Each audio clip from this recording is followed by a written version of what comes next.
ولولا اذ سمعتموه قلتم ما يكون لنا ان نتكلم بهذا سبحانك هذا بهتان عظیم. وگرنه چرا وقتی آن را شنیدید نگفتید برای ما سزاوار نیست که در این موضوع سخن گوییم؟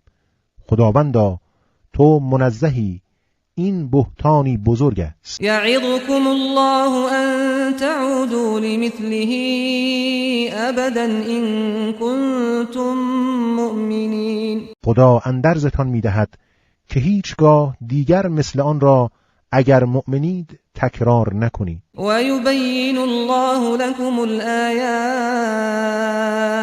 والله علیم. و خدا برای شما آیات خود را بیان می‌کند و خدا دانای سنجیده کار است.